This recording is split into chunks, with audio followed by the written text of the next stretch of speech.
You never think the people you love most will be the ones who turn the knife. You brace for the world to let you down. You prepare for strangers to betray you. But you never expect your family to celebrate your fall like it's a holiday. It happened on a Tuesday. I walked out of the conference room with a brown envelope in hand and a 1,000-yard stare that wouldn't go away. 15 years at that firm. 15. No warning, no heads up, just a restructuring and a security escort to the elevator. My palms were sweating through the envelope. I'd parked on the roof deck of the garage, and by the time I sat behind the wheel of my car, I still hadn't registered it fully. I just stared out at the skyline like maybe it could give me answers. I didn't cry. Not then. Not even when the car wouldn't start and I had to sit there in silence, the weight of everything pressing down like wet concrete. Instead, I called home. I called Mom first. Told her what happened. I kept my voice steady, matter of fact. She paused for a beat longer than expected before saying, "Well, these things happen." Like I told her I spilled coffee on my shirt, not that I'd lost the foundation of my life. She said I should get some rest. Maybe come by for dinner on Friday. Friday came. I drove over, still hoping for warmth. Anything. A sign that my family had my back. When I pulled up to the house, the porch lights were glowing. Music was playing inside. I smiled for the first time all week. Maybe they had planned something, a small dinner, a reminder that I mattered. The smile didn't last. My sister Kelsey answered the door with a half-empty wine glass and a smirk. "Oh," she said, "didn't think you'd actually come." Inside, balloons floated near the ceiling. Laughter echoed from the dining room. A full table. Roast chicken. Candles. My dad, my mom, Kelsey, her husband, even Uncle Marvin. Every chair full, except mine. "Oh, we just needed a little cheer," Mom said. "Things have been so heavy lately." Kelsey leaned over to Marvin, not whispering nearly low enough. "Guess it's easier to relax when the dead weight's finally off." They laughed. That's when I knew. It wasn't that they didn't know how to help. It's that they didn't care to. I didn't say a word. I walked out into the cold night, got in my car, and drove away. And this time, the engine started just fine. There's a strange kind of freedom in being forgotten. I left town 2 days after that dinner. No goodbye note. No forwarding address. Just packed what I could into the back of my Honda and drove until the road signs started to feel unfamiliar. I settled in a city 3 states over, small enough to disappear in, big enough to find work. The apartment I found was on the edge of downtown, just a studio with peeling linoleum floors and a leaky faucet. But it was mine. Nobody there knew my story. Nobody looked at me like I was something to be pitied. I took a job at a hardware store. Minimum wage, long hours, back-breaking stock work.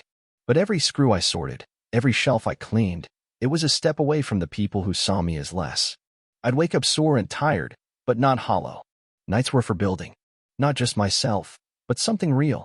I read, researched, learned to code. Took online classes in business strategy.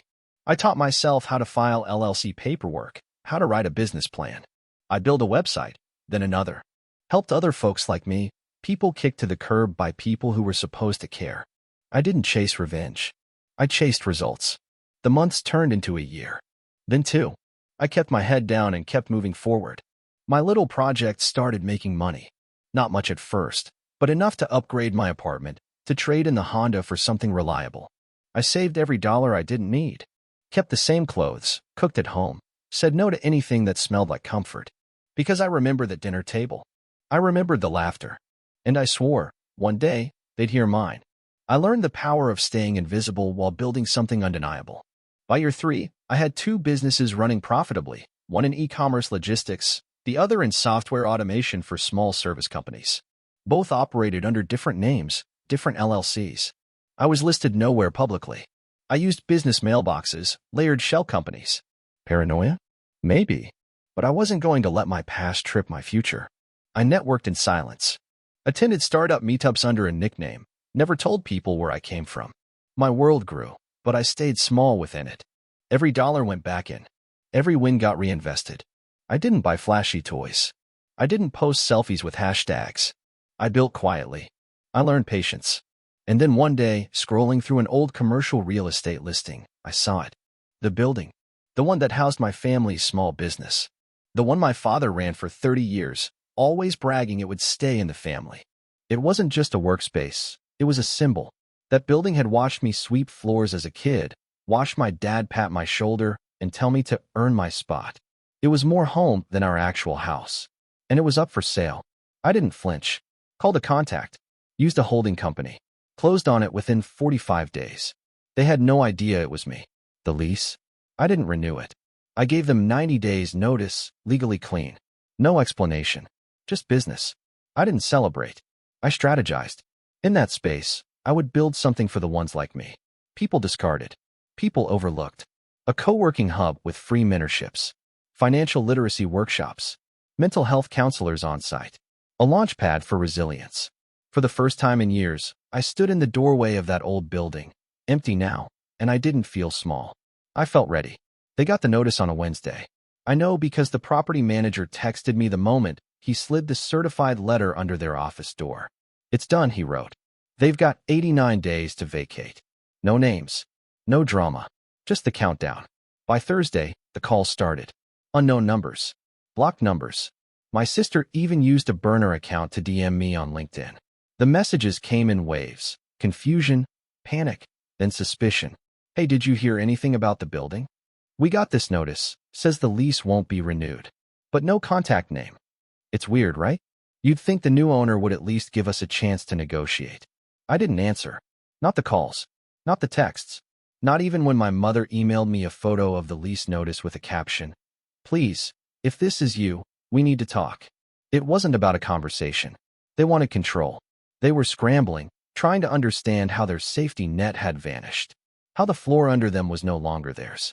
They hadn't seen me fall. But now, they'd feel me rise. I wasn't being cruel. I was being clear. They'd call me dead weight. Now they could learn what it felt like to stand without me.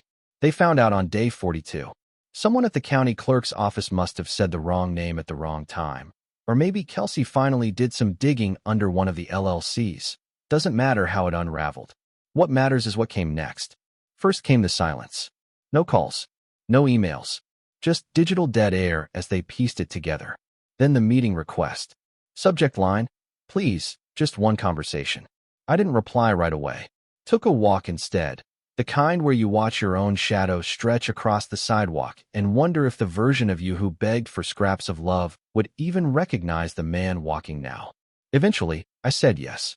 1 hour. Neutral location. No negotiation. They picked the same steakhouse we used to go to on birthdays. Fitting, in a way. A shrine to rituals they thought made them a family. When I walked in, they were already seated. My mother, eyes red-rimmed behind mascara. Kelsey, arms crossed, jaw tight. Dad sat at the end, silent, nursing a glass of water like it might turn to wine if he wished hard enough. I didn't sit. Let's not pretend this is about lunch. Kelsey was first. You can't just destroy everything because you're still mad we didn't coddle you when you got laid off. I didn't blink. You didn't fail to support me. You celebrated my failure. Mom reached for my hand. I pulled it back. You don't understand what this is doing to us, she said. That's the first honest thing you've said today, I replied. Dad cleared his throat. Look, I know we've had differences. But this is overkill. That building is our livelihood. I finally sat. Was mine too. Once. They fell silent. I told them the facts. No emotional monologue, no theatrics. Just timelines. The job loss. The dinner. The relocation. The grind. The purchase. Kelsey muttered something about spite. I corrected her. This isn't revenge. It's boundary. I didn't come back to punish you. I came back because I stopped needing your permission to succeed. The waitress hovered awkwardly nearby. Nobody ordered. I stood again, ready to leave. You had the power for years, I said. Now I'm simply refusing to live under it. And I walked out. They didn't follow. Because for the first time in their lives, they understood I wasn't asking them to. He didn't call. Didn't text. Just showed up. It was the middle of a Tuesday afternoon when the receptionist buzzed my office. There's a man here, says he's your father? I almost didn't let him in. But something in her voice, a sort of awkward gentleness, made me nod. Send him up. He looked smaller than I remembered. Maybe it was the gray in his beard, or how his coat hung loose on shoulders that once seemed too broad to be anything but permanent. He walked in like a man who'd just remembered how to ask for permission. Place looks good, he said, eyes scanning the glass walls, the clean lines, the energy of a building reborn. Wasn't sure you'd see me. I wasn't sure I would either. We stood in silence for a long moment. Then I gestured to the chairs by the window. He sat, slow and careful, like the weight of everything between us had finally started pressing down. I didn't come to apologize, he said. I didn't expect you to. He nodded, like that made things easier. I raised you to be strong. You were always the quiet one. I thought, maybe too soft. I said nothing. Let him fill the space. I was wrong, he admitted. That surprised me. I thought Kelsey would carry the business. She had the attitude. The fire. You were steady. But I thought steady couldn't lead. He looked out the window, watching people pass on the sidewalk below. And then you disappeared. We didn't know what happened to you. Your mom cried for weeks. She threw a party the night I lost everything. He didn't argue. Didn't try to rewrite history. I think we all mistook your silence for weakness. And I mistook your noise for love. That landed. He sat back, exhaled through his nose. You know what this building meant to me, he said. I know what it meant to me, too. He turned to face me fully then. So what now? You kick us out, put your name on the door, and call that justice? No, I don't want justice. Then what? Distance. That hung in the air like fog. I'm not here to punish you, Dad. I'm here because I needed to stop chasing your approval. Because I needed to stop making space for people who never made any for me. He stared at me. Not angry. Not proud. Just seeing me for the first time. You changed. I grew. Another long pause. Will we be part of your life again? I didn't answer right away. Then I said, that depends on whether you want to know me or just want me back. He stood, reached for the doorknob, then hesitated. I don't know what I want yet, but I see you now. That's a start. And then he left. No hug. No tears. Just honesty, raw, unfinished, finally real. I sat there in the quiet afterward and realized I wasn't angry anymore. I was free. Opening day was quieter than I expected. No ribbon cutting, no press release. Just a modest sign hung above the newly restored doors of the building where I once swept floors and earned silence for effort. The new sign read, The Uplift Center. Inside, the space had been transformed. What was once dusty and dim was now warm and bright, co-working spaces with clean desks and fast internet. Meeting rooms named after trailblazers, a communal kitchen where coffee never ran out. Every corner was designed with intention, comfort without flash, tools without noise. But the heart of it wasn't the furniture. It was the people. Single parents starting freelance businesses. Former inmates building resumes. Immigrants with degrees no one here respected, now launching consultancies. People who, like me, had once been quietly discarded, now reclaiming their future one decision at a time. I didn't make speeches. I just walked among them, answered questions, made coffee, asked about their goals. This place wasn't about me. It was about what I'd become after they broke me. Word eventually reached my family. I don't know how. Maybe someone tagged them online. Maybe a friend drove past and recognized the building. What I do know is that 2 weeks later, I got a letter in the mail. No return address, but the handwriting was unmistakable. Kelsey. In it, she said nothing about the past. Just wrote, you built something real. I envy that. I didn't understand what you were doing. I still might not. But I hope it gives you peace. I folded the letter once, placed it in the drawer of my desk, and never answered. Some bridges don't need to be burned. They just need to remain uncrossed. Mom sent a voicemail a month later. Said she was proud that she'd been telling her church group about her entrepreneur son. I didn't respond. I wasn't angry. Just done explaining. And Dad? He never came back. But I like to think he drives by sometimes. Maybe even parks across the street. Watches people go in and out. Sees the building still standing, stronger than ever. Maybe that's enough for him. It's enough for me. I stood in that lobby one evening, lights dimmed, the place empty but still buzzing with energy from the day. I ran my hand along the banister I used to grip when I was 10, staring up at a world I didn't yet understand. Now I owned it. And more than that, I'd redefined it. This wasn't revenge. It was reclamation. A declaration that my worth was never tied to their approval, never measured by a job title or a paycheck or a seat at their table. I'd built my own table, and every person I welcomed to it made me whole again.